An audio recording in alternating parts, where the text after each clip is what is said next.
Assalamualaikum warahmatullahi wabarakatuh. Sebelumnya izin memperkenalkan diri, nama saya Safa Piananta dengan NPM 2413925447 dari Program Studi Pendidikan Teknologi Informasi Angkatan 24A. Di sini saya akan memaparkan materi terkait mind mapping yang saya buat, yaitu tentang perdagangan internasional. Oke, sebelum lanjut ke materi, pernah nggak sih kalian terpikirkan bagaimana caranya membeli barang dari luar negeri? Bisa jadi karena kalian menemukan barang yang menarik di platform seperti Instagram, Facebook, Twitter, atau yang lainnya, atau kalian malah ingin membuka usaha dan membeli barang produksi dari luar negeri.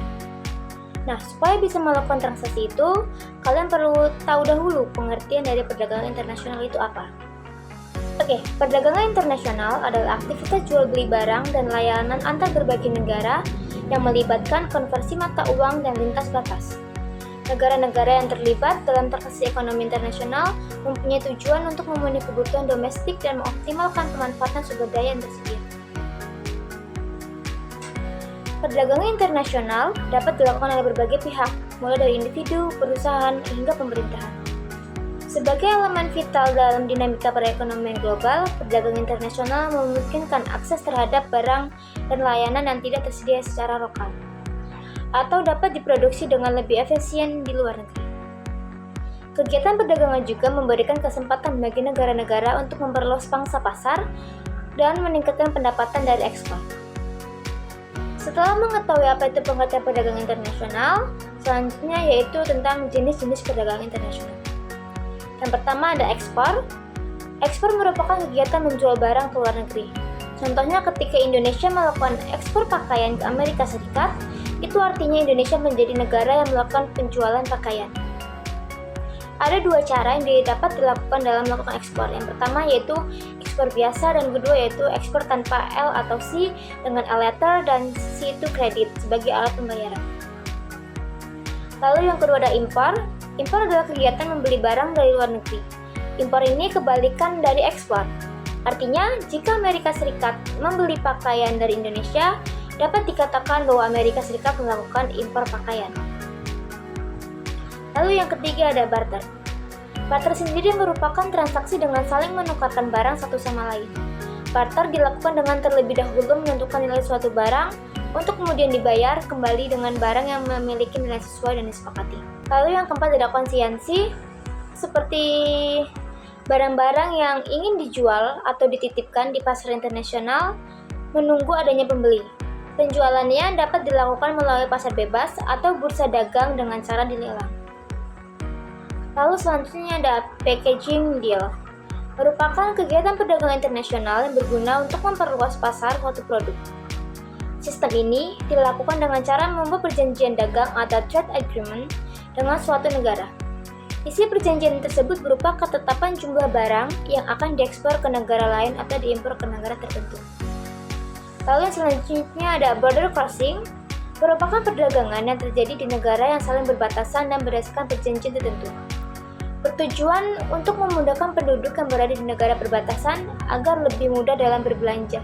Lalu yang ketujuh ada sea border crossing, seperti namanya, perdagangan ini melalui lintas batas laut. Sistem ini dilakukan oleh negara yang memiliki batas negara berupa laut dan dilakukan berdasarkan persetujuan dan ketentuan yang berlaku. Lalu yang terakhir ada overland border crossing, yaitu perdagangan antar negara yang melewati lintas batas darat. Sistem ini dilakukan oleh negara yang memiliki batas negara berupa daratan dan dilakukan berdasarkan persetujuan yang berlaku. Oke, selanjutnya yaitu ada manfaat perdagangan internasional. Yang pertama, membentuk hubungan persahabatan antar negara. Dengan menjalin kerjasama antar negara, maka negara tersebut dapat membentuk relasi persahabatan dengan negara lain. Lalu yang kedua, dapat menciptakan efisiensi serta spesialisasi. Perdagangan internasional dapat membuat suatu negara memiliki spesialisasi di satu bidang ekonomi. Artinya, negara yang membangun kerjasama tersebut akan memiliki penduduk yang mempunyai keahlian khusus. Lalu yang ketiga ada dapat meningkatkan kemakmuran negara. Kegiatan perdagangan internasional dapat membawa kemakmuran pada suatu negara yang menyetujui kerjasama tersebut. Lalu yang keempat, dapat mengurangi pengangguran. Lalu yang kelima, mentransfer ilmu pengetahuan serta teknologi. Perdagangan internasional dapat memungkinkan negara melakukan ekspor barang dengan basis teknologi canggih. Lalu yang terakhir ada dapat menstabilkan harga. Secara tidak langsung, perdagangan internasional dapat menstabilkan harga yang beredar di pasar domestik negara tertentu. Selanjutnya, faktor-faktor dalam perdagangan internasional, yaitu faktor penggerak atau pendorong. Yang pertama, perbedaan sumber daya alam. Adanya perbedaan sumber daya alam, iklim, dan kualitas sumber daya manusia, sehingga menimbulkan perbedaan kuantitas dan kualitas hasil produksi. Lalu yang kedua ada perkembangan ilmu pengetahuan dan teknologi atau iptek. Setiap negara mengalami perkembangan ilmu pengetahuan dan teknologi yang berbeda-beda. Karena hal inilah yang membuat suatu negara ingin melakukan perdagangan internasional, agar perkembangan iptek di negaranya tidak tertinggal dengan negara lain. Lalu yang ketiga, terjadinya kelebihan produksi sehingga memerlukan perluasan usaha. Yang keempat yaitu warga negara lain memiliki keterkaitan pada suatu produk yang sama. Perkembangan globalisasi tidak menutup kemungkinan bahwa akan ada warga negara lain yang menyukai produk dalam negeri. Dengan adanya hal seperti ini, maka perdagangan internasional harus dilakukan karena untuk memenuhi keinginan atau kesukaan warga dari negara tersebut. Lalu yang kelima yaitu adanya keinginan untuk menjalin kerjasama dengan negara lain. Salah satu kerjasama yang bisa dilakukan dengan negara lain adalah melakukan perdagangan internasional. Karena dengan perdagangan internasional, maka kedua negara atau lebih akan mendapatkan keuntungan yang sama. Lalu yang keenam, adanya kemajuan telekomunikasi, informasi, dan transportasi. Kemudahan informasi yang didapatkan membuat kehidupan sosial budaya pada warga negara lain menjadi mudah diketahui. Lalu yang terakhir itu ada memperluas pasar. Dengan memperluas pasar, maka produksi dalam negeri bisa diekspor ke negara lain, sehingga negara mendapatkan keuntungan yang bisa menjadi tambahan atau pemasukan ke kas negara. Oleh karena itu, setiap negara harus cermat dan teliti dalam melakukan perluasan pasar. Selain ada faktor pendorong, lalu ada faktor penghambat perdagangan internasional. Yang pertama, nilai tukaran berbeda. Setiap negara memiliki mata uangnya sendiri, dan setiap mata uang memiliki sifat fluktuasi yang berdasarkan mekanisme pasar. Lalu yang kedua ada kebijakan ekonomi internasional. Yang ketiga yaitu ada terjadinya konflik pada suatu negara, seperti kekacauan politik, peperangan, kerusuhan, dan sebagainya.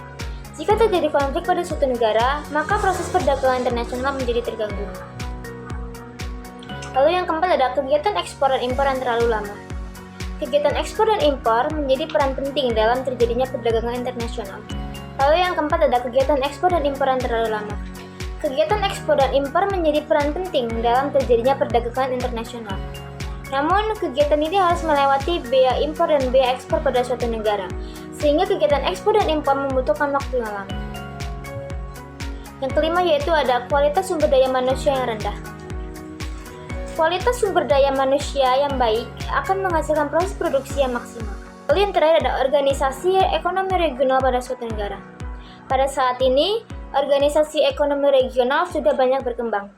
Namun, perkembangannya ini menjadi suatu hambatan dalam proses terjadinya perdagangan internasional karena hanya negara anggota dari organisasi tersebut yang diberi akses ketika melakukan perdagangan internasional.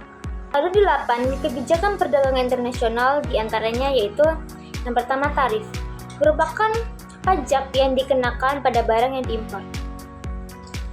Lalu yang kedua ada subsidi ekspor, yaitu pembayaran yang dibayarkan kepada perusahaan maupun perorangan yang akan menjual barang ke luar negeri.